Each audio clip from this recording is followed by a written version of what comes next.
बच्चों, आप पसीना बहाने के लिए बैठे हैं। इस बात का ये स्पष्ट द्योतक है कि आप कुछ ज़िंदगी में पाना चाहते हैं।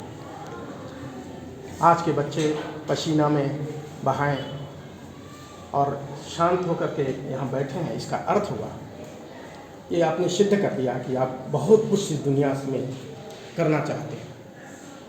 बच्चों, हम जरूर चाहेंगे एकाग्रता आपकी हो, बहुत ज़्यादा समय नहीं लेंगे। आपके साथ हम भी पसीना बहा रहे हैं। आपका लक्ष्य क्या है? एक विद्यार्थी का लक्ष्य क्या होना चाहिए? हम भी विद्यार्थी थे, अभी भी विद्यार्थी हैं, जीवन भर विद्यार्थी रहते हैं, लेकिन आप विशेष परिस्थिति में हैं। आपको अपने माता पिताजी के उन सपनों को भी पूरा करना है। जो माता पिताजी सपने आपके पूरे हों, इसलिए घोर परिश्रम करते हैं, कठिन तपस्या करते हैं। ऐसा भी होता होगा, एक व्यक्ति बिना खाए आपको खिलाते होंगे, हो सकता फटे कपड़े पहन करके आपको नया ड्रेस देते होंगे। उन माता पिता के सपनों का पूरा करने का दायित्व आप पे है। वो 12 घंटे ड्यूटी करते होंगे, वो सिर्फ इसलिए कि मेरा बच्चा सफल हो, मेरे बच्चे का भविष्य अत्यंत सूर्य की तरह तेजोमय हो। ये आपका दायित्व बढ़ जाता है कि वो माता पिता जब आप यहाँ बैठे रहते हैं घर में, वो सारे काम करते हैं। लेकिन कभी गौर किया आपने, आपके माता पिता भी कितना परिश्रम करते हैं सिर्फ आपके लिए कि हमारा बच्चा सब कुछ इस दुनिया में प्राप्त करे। उन माता पिता के सपने आप हैं। उनके आंखों में जो चमक तब आएगी जब आप अपने सपनों के पूरा करेंगे, क्योंकि आपका सपना उनका सपना है। ये विशेष दायित्व है। अब कैसे सपना प्राप्त होगा, ये बहुत जरूरी है। सपना स्पष्ट हो गया।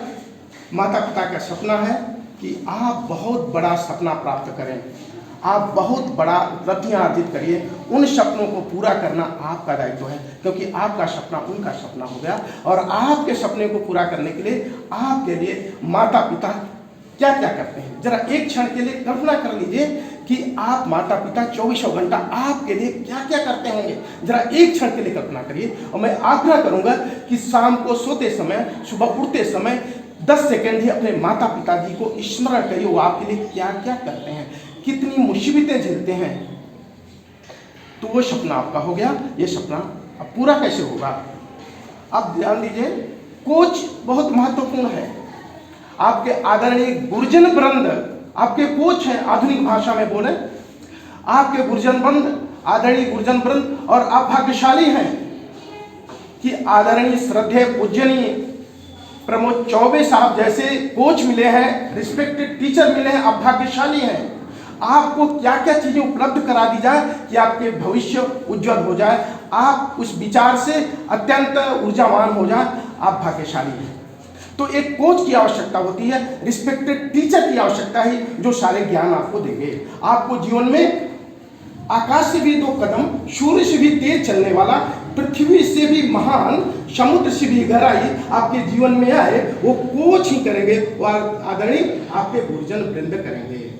तो 2 चीजें हो रही हैं, एक माता पिता दायित्व निभा रहे हैं, एक इधर कोच टीचर दायित्व। यही 2 लोग मिल करके आपको आकाश से भी ऊंचा उठना है, लेकिन उड़ना तो आपको ही है, लेकिन चलना तो आपको ही है, अध्ययन तो आपको ही है, रणनीति आपको ही बनानी है, पसीना आपको ही बहाना है।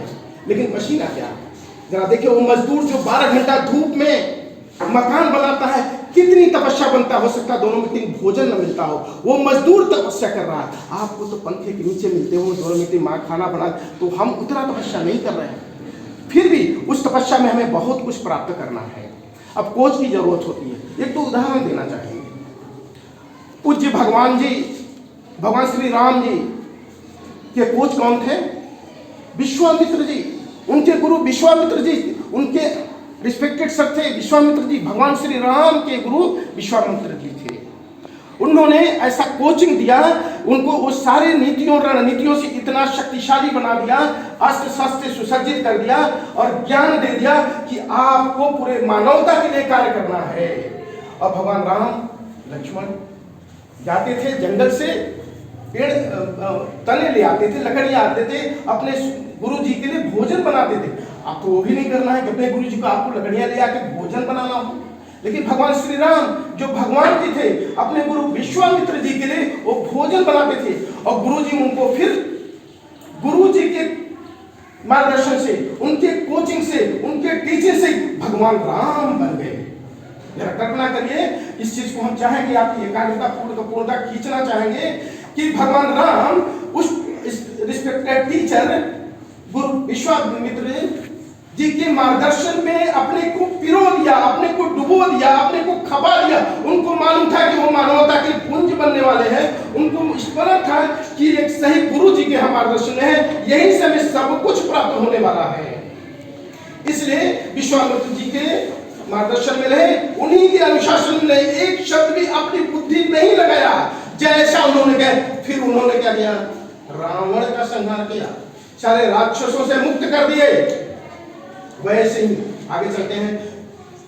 सचिन जी उनके कोच जब कोचिंग देते थे 15 साल की उम्र में, 12-12 घंटे सपने में भी क्रिकेट उठ के क्रिकेट खेलते, क्योंकि कोच ने उनके अंदर, वो उनके रिस्पेक्टेड टीचर ने एक जज्बा पैदा किया, जो सचिन में खुद ही जज्बा हो गया कि हमें विश्व का एक क्रिकेटर बनना है।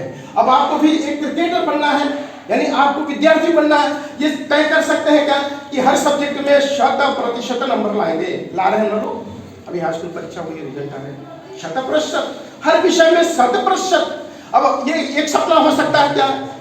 जिसे भगवान श्री राम जी का सपना था मानवता के पुंज बनना, सचिन का सपना था विश्व स्तर के क्रिकेटर बनना। ये सपना होना चाहिए, ये सपना आपको लेना चाहिए, शपथ लेना चाहिए, ये जुनून जज्बा आपको अपने अंदर पैदा करना चाहिए कि 100% वो 100% ला सकता है, तो हम क्यों नहीं ला सकते? अमिताभ बच्चन जी के जो डायरेक्टर थे, जैसा ट्रेनिंग देते, जैसा निर्देश देते थे डायरेक्टर, ऐसा ही करना। वो पुरुष होकर के भी महिला का ड्रेस पहन के एक्टिंग करते थे, क्योंकि वो डायरेक्टर उनके गुरु की कोचिंग थी, गुरु का मार्गदर्शन था। वैसे ही जो रिस्पेक्टेड गुरुजन वृंद आपको मार्गदर्शन देते हैं, अनुशासन, वो सिर्फ आपके लिए।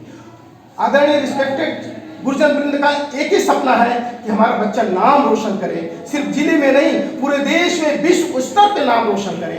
इसके लिए आपको 2 कदम आगे बढ़ना पड़ेगा, क्योंकि आप होने क्या जा रहा है 10 से 15 साल बाद आपके लाइफ में आप लोग क्या बनने वाला है, जरा हम उसको विजुअलाइजेशन कराना चाहते हैं। विजुअलाइजेशन का कोई अर्थ बता सकता है? कोई बताना चाहे तो बताए, खड़े होकर। विजुअलाइजेशन का जो भी मन में है बता सकते हैं प्लीज।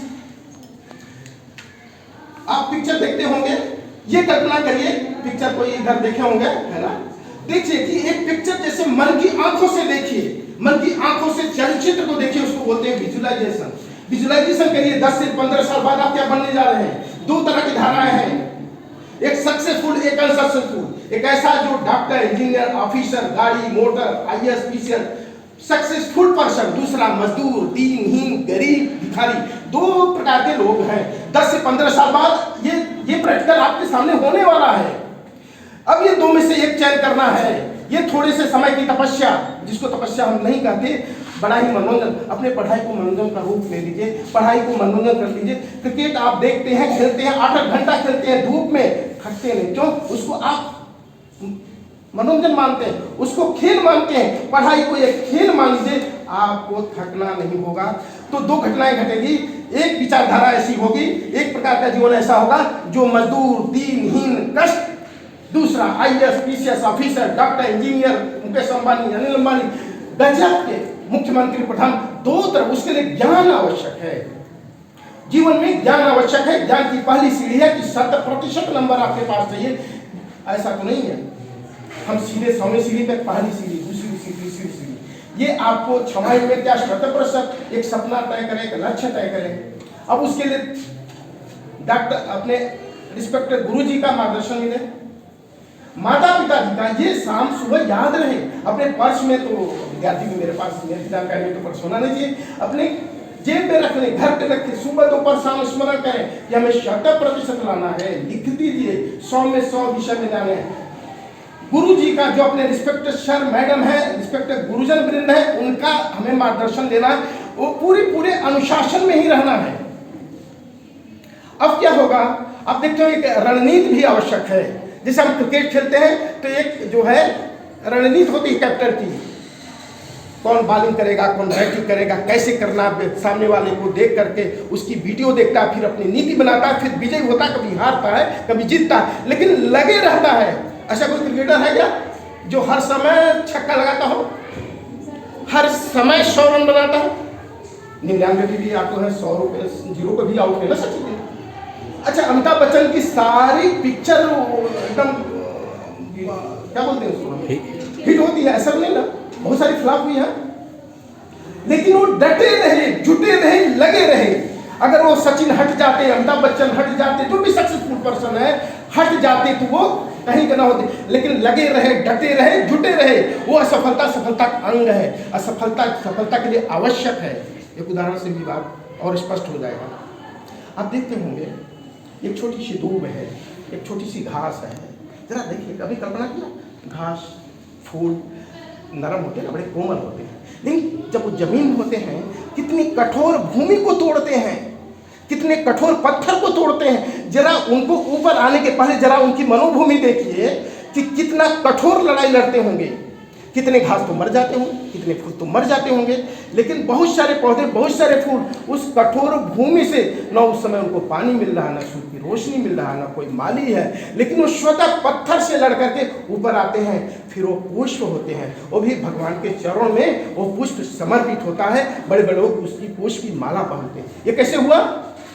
वो लड़ करके, संघर्ष करके, डट के, जुट करके, लेकिन वो डटे रहे। वैसे ही आपका जीवन है।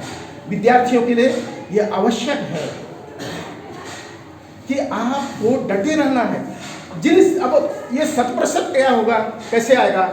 विद्यार्थी का रिश्ता कहाँ होना चाहिए? आदरणीय रिस्पेक्टेड गुरुजन वृंद से, किताब से, लाइब्रेरी से, पढ़ाई से, माता पिता के आशीर्वाद से, कुछ माता पिता के काम में भी हाथ बढ़ा। इसके अलावा अगर कहीं हम जा रहे हैं, कहीं घूम रहे हैं, पार्क में घूम रहे हैं, इधर से टीवी देख रहे हैं, कहीं वो निश्चित रूप से मजदूर वाली दिशा में ले जाने वाला है। लेकिन हमारा रिश्ता एक विद्यार्थी के रूप में रिश्ता सिर्फ पढ़ाई से हो, लाइब्रेरी से हो, अपने सिर्फ 100% की लक्ष्य है, उसके लिए ये होगा तो ये वाली लाइन जाएंगे, आप हवाई जहाज से जाएंगे। अब थोड़ा सा विजुलाइजेशन करा देंगे, बस विजुलाइजेशन करके 2 मिनट में खत्म करेंगे। अब विजुलाइज करिए, जब 100% नंबर लाएंगे तो क्या होगा? आपका विद्यालय में जय जयकार होगा। आपका एक थोड़ा सा हम इसको रूपक ढंग से सजा के बोल रहे हैं, ये घटनाएं घटेंगी भी। अब 100% लाते हैं तो विद्यालय में आपकी जय जयकार होगा, आपको मलयालम होगा, बहुत सारे लोग फोटोग्राफर आएंगे, चैनल वाले आएंगे, आपसे कुछ बाइक लेंगे, आपका जय जयकार होगा। और यहाँ से दृश्य निकल करके आपका चारों तरफ ओबरा में जय जयकार होगा कि यहाँ के बच्चे 100% सारे। अच्छा, ऐसे कोई रोक है क्या कि 2 लोगों को 100% नंबर मिल रहा है? ऐसा कोई रोक है क्या?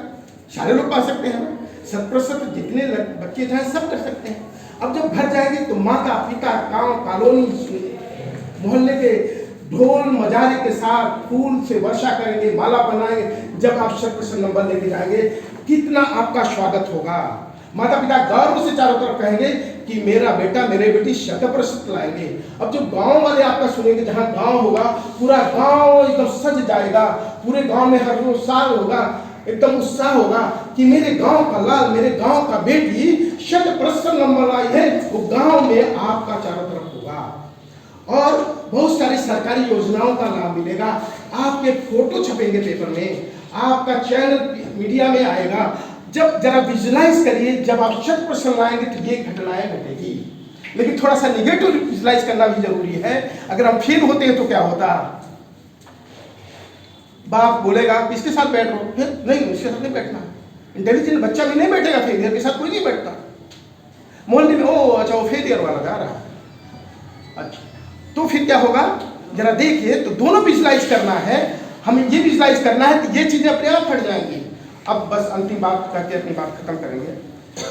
अब ये आएगा कैसे? बस श्रद्धा हो, इसकी हमें बस एक सपना हो। एक विद्यार्थी के रूप में हमें अपना रोल याद करना चाहिए। ये विद्यार्थी बहुत आवश्यक है। माता पिता के सपने जब आप भटक रहे हो, वो भटकने का मतलब जब आपको आराम लग रहा हो, गपशप कर रहे हैं, तो आंखों में माता जो करती हैं, पिता करती हैं, गुरुजन वृंद जो आपके समय देते हैं, उनका जरा ध्यान करिए, वो आपके लिए क्या क्या कर रहे हैं। तो ये चीज़ एकदम लाइट में, सिर्फ कोई ट्रेन पटरी पर चलता है तो सही जाती है ना, पट्टी चढ़ता तो क्या होता है, एक्सीडेंट हो जाता है। वैसी लाइफ है, अगर लाइफ को अनुशासन के रूप में ले जाते हैं, गुरुजन वृंद के मार्गदर्शन में ले जाते हैं, उनके आशीर्वचन, उनकी कृपा छाया में ले जाते हैं, उनका कहना मानते हैं, तो ट्रेन की तरह सुपर फास्ट हो जाएंगे और आप अपने लक्ष्य को प्राप्त कर लेंगे। बस इतना सी बताना हूँ, लक्ष्य तय हो गया, 100% लाना, माता पिता के सपनों को पूरा करना, आदरणीय चौबे साहब जैसे गुरुजन वृंद का मार्गदर्शन प्राप्त करना और फिर अपने जीवन को इस विचारधारा से जोड़ना जो IAS PCS या डॉक्टर इंजीनियर हो। 5 से 10 साल बाद आप एक बहुत बड़ा नाम रोशन करेंगे, अपने लाइफ में जय जयकार होगा। बहुत बहुत धन्यवाद आपका।